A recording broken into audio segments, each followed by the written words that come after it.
Hello everyone, आज हम class 10th के सपोर्ट मटेरियल के क्वेश्चन करेंगे चैप्टर 9 एप्लीकेशन ऑफ ट्रिग्नोमेट्री से। इससे पहले वाले वीडियो में हम क्वेश्चन 1 से लेकर क्वेश्चन नंबर 3 तक कवर कर चुके हैं और हिंदी मीडियम के स्टूडेंट्स के लिए ये मैं बुक शो कर रही हूँ। यहाँ पे क्वेश्चन नंबर 4 से हम आज स्टार्ट करने वाले हैं। क्वेश्चन देखने के लिए आप इसका स्क्रीनशॉट ले सकते हैं। मैं इंग्लिश मीडियम की जो बुक है उससे आपको क्वेश्चन आगे कराऊँगी।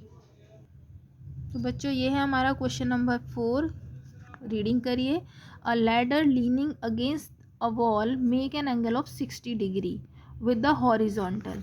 तो देखिए, हम रीडिंग करते रहेंगे और साथ साथ क्वेश्चन नंबर 4 की फिगर भी बनाएंगे।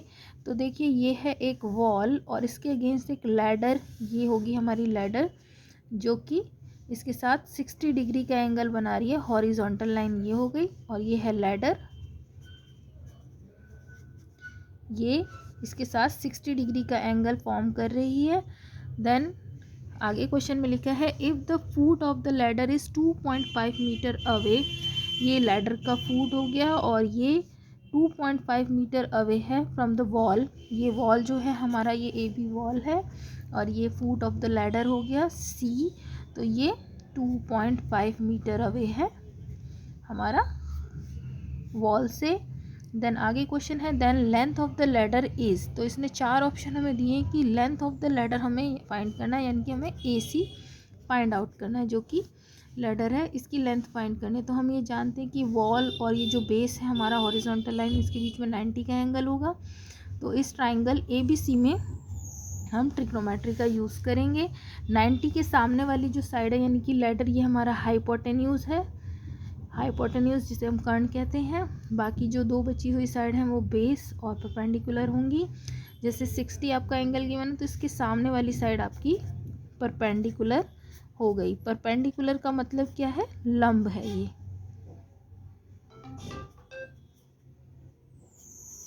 तो ये हमारा परपेंडिकुलर हो गया। तो हमें कौन सा रेशियो यूज़ करना है, ये कन्फ्यूज़न बच्चों को ज़्यादातर होती है। तो बेसिक 3 रेशियो हम ले लेते हैं, हम उनमें से ही ज़्यादातर क्वेश्चंस को कर लेंगे। साइन थीटा, कॉस थीटा और टेन थीटा, ये हमारे बेसिक 3 रेशियो होते हैं। बाकी 3 रेशियो उनके इन्वर्स हैं। तो साइन थीटा आप जानते हैं परपेंडिकुलर ओवर हाइपोटेन्यूज होता है, cos theta base over hypotenuse होता है और tan theta perpendicular over base होता है। तो हम ऐसा रेशियो यूज़ करेंगे जिसमें 2 साइड ऐसे यूज़ होंगे जो या तो हमें गिवन है या फाइंड आउट करना है। जैसे कि इसमें लैडर फाइंड आउट करना, तो मैंने पहले ही बताया 90 के सामने वाला साइड जो है वो हाइपोटेन्यूज है। तो यानी कि हाइपोटेन्यूज और गिवन साइड है आपकी बेस। तो हाइपोटेन्यूज और बेस वाला जो हमारा रेशियो है, यानी कि कर्ण और आधार वाला जो रेशियो है वो हम यूज़ करेंगे। तो परपेंडिकुलर और हाइपोटेन्यूज और बेस वाला हमारा रेशियो, देखिए ये रहा हाइपोटेन्यूज और बेस। तो ये कॉस थीटा में दोनों आ रहे हैं। इसमें आपका हाइपोटेन्यूज है, परपेंडिकुलर है, तो परपेंडिकुलर हमें चाहिए नहीं। यहाँ पे भी परपेंडिकुलर है तो वो हमें चाहिए नहीं। तो हमारा रेशियो कौन सा होगा जो हमें यूज़ करना है? Cos theta. इस तरह से हम आइडेंटिफाई करते हैं। तो हम लगाएंगे कॉस थीटा और कॉस थीटा होता है हमारा बेस ओवर हाइपोटेन्यूज। तो बेस है हमारा 2.5 यानी कि BC मीटर में, और हाइपोटेन्यूज जो लैडर है उसका लेंथ हमें निकालना है, उसको हम x एज्यूम कर लेते हैं कि लैडर x मीटर का है आपका। तो अब हम कॉस थीटा की जगह थीटा की वैल्यू डालेंगे। तो ये होगा cos 60 degree 2.5 by x। Cos 60 का टेबुलर वैल्यू लगाएंगे हम, जो ट्रिग्नोमेट्रिक टेबल से हमने वैल्यू सीखा है। तो कॉस 60 का वैल्यू वही होता है जो साइन 30 का वैल्यू होता है, यानी कि 1/2। तो ये हुआ 2.5 बाय x। इक्वेशन को हम सॉल्व कर लेंगे बाय क्रॉस मल्टीप्लिकेशन। तो x should be equal to 5 metre, यानी कि हमारी जो लैडर है उसका लेंथ 5 मीटर आएगा। तो यहाँ पे हमारा ऑप्शन C जो है वो राइट ऑप्शन होगा।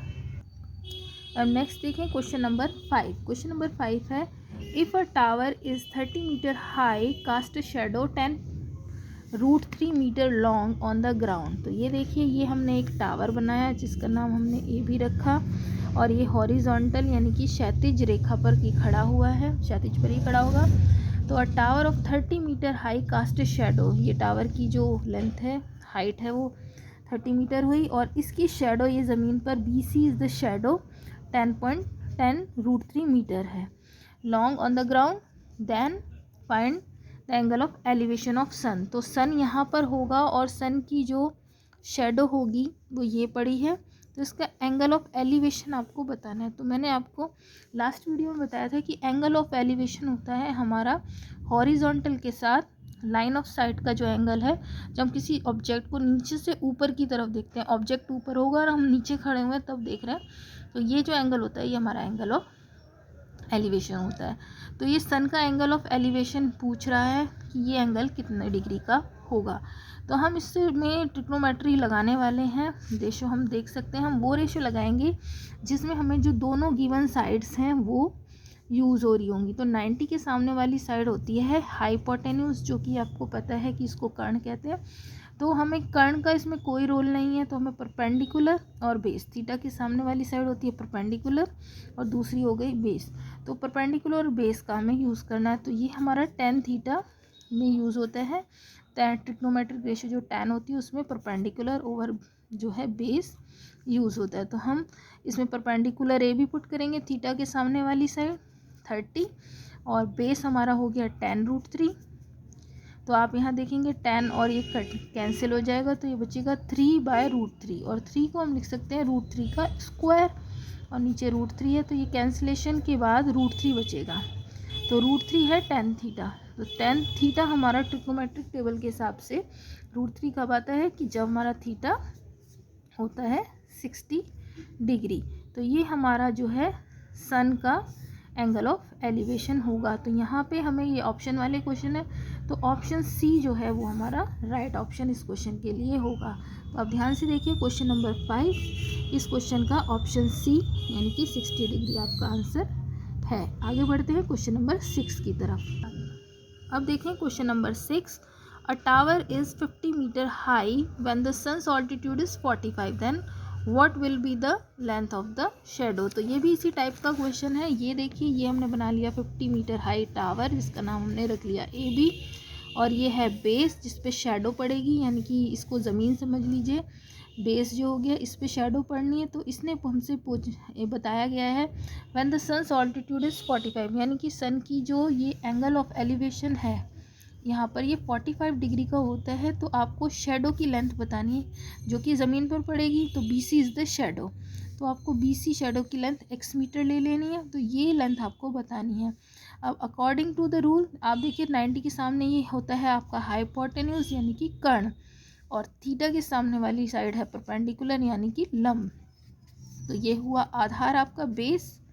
तो आपको कौन सा रेशो यूज़ करना है, जो हमें फाइंड आउट करना है वो, यानी कि आधार बेस वाला और जिसमें परपेंडिकुलर आए। तो बेस और परपेंडिकुलर का रेशो होता है आपका tan theta, base over perpendicular over base. तो tan थीटा हमें गिवन है 45 डिग्री, और बेस परपेंडिकुलर हमारा है 50, और बेस यानी कि शेडो वो है x। तो tan 45 का जो टेबुलर ट्रिग्नोमेट्रिक टेबल से वैल्यू होता है वो 1 होता है। तो ये 50/x हुआ। नाउ क्रॉस मल्टीप्लिकेशन से x शुड बी 50, और x हमारा शेडो का लेंथ था, तो शेडो का जो लेंथ होगा वो 50 मीटर होगा। और इस क्वेश्चन में ऑप्शन नहीं है, ये क्वेश्चन ऐसे ही हमें सॉल्व करके बताना है कि इसमें बताना था शेडो की लेंथ क्वेश्चन नंबर 6 में। तो इसका आंसर होगा हमारा 50 मीटर शेडो की लेंथ होगी। ये क्वेश्चन नंबर 6 का आंसर है। अब क्वेश्चन नंबर 7 करते हैं। ये भी एक इसी तरह का क्वेश्चन है और इजी क्वेश्चन है। The length of the shadow of the pole 50 metre high is 50/√3 metre. तो length of shadow of pole of 50 metre high, तो ये जो 50 मीटर हाई एक हमने AB पोल ले लिया, तो इसका जो शेडो है, अब आपको पता है कि शेडो इस तरह से ज़मीन पर बनना है। तो BC इज़ द शेडो, और शेडो की लेंथ दी हुई है 50/√3 मीटर। ठीक है। Then find the sun's altitude, आपको सन का ऑल्टीट्यूड फाइंड करना है, यानी कि आपको ये सन से जो यहाँ पे एंगल ऑफ एलिवेशन बन रहा है 30 डिग्री, आपको ये फाइंड करना है। तो ये भी वैसा ही सिमिलर क्वेश्चन है। तो हम देखते हैं यहाँ पर 90 का एंगल होगा, इसके ऑपोजिट आप पहचान सकते हैं हाइपोटेन्यूज यानी कि कर्ण है। तो आपको रेशो कौन सा यूज़ करना होगा, दो चीज़ें आपको गिवन है, दो साइड्स आपको गिवन है, एक थीटा के सामने परपेंडिकुलर यानी कि लंब, और दूसरा 90 के साथ आधार। तो लंब और आधार वाला रेशो है आपका tan थीटा हुआ परपेंडिकुलर ओवर बेस। तो परपेंडिकुलर आपका है 50 और बेस है 50/√3। तो यहाँ 50 से 50 कैंसिल हो जाएगा और tan थीटा आपके पास बचेगा, ये उल्टा हो जाएगा। तो ये हो गया आपका √3। तो tan थीटा √3 होता है जब हमारा थीटा होगा 60 डिग्री। तो यहाँ पे हमारा आंसर हो जाएगा 60 डिग्री। चलिए आगे बढ़ते हैं क्वेश्चन नंबर 8 की तरफ। Find the angle of elevation of a point which is at the distance of 30 metre from the base of the tower tan√3 metre high. यानी कि टावर जो है, हम स्टैंडिंग टावर बनाएंगे AB, उसकी लेंथ हमें दी है tan√3 मीटर और distance the angle of elevation of a point. तो यहाँ एक हॉरिजॉन्टल में पॉइंट है हमारे पास C और इसका डिस्टेंस जो है इस टावर से वो हमें गिवन है क्वेश्चन में, यहाँ 30 मीटर गिवन है।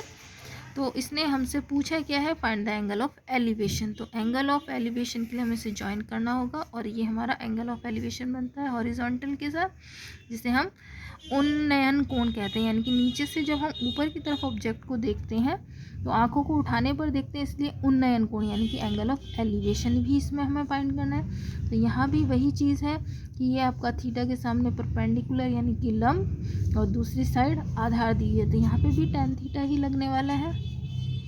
तो ये होगा परपेंडिकुलर ओवर बेस, लंब बटे आधार। 10√3 यहाँ जाएगा और 30 यहाँ जाएगा। कैंसिलेशन के बाद tan थीटा इक्वल टू होगा आपका √3/3 और 3 को हम लिख सकते हैं √3 का स्क्वायर। तो एक से कैंसिल हो जाएगा तो tan थीटा इक्वल टू आएगा 1/√3। तो टेबुलर वैल्यू से, टिक्नोमेट्रिक टेबल से हम जानते हैं कि tan थीटा जब 1/√3 है तो इसका मतलब थीटा जो है हमारा 30 डिग्री होगा। तो ये होगा हमारा यहाँ पर angle of elevation of that point. तो बच्चों ये थे हमारे क्वेश्चन नंबर 4 से लेकर हमने क्वेश्चन नंबर 8 तक इस वीडियो में कवर किए हैं और इन सभी क्वेश्चन का लिंक आपको PDF जो है आपको डिस्क्रिप्शन बॉक्स में मिल जाएगा। और इसी तरह से आप मेरी वीडियोस को लाइक करते रहिए, चैनल को सब्सक्राइब करिए।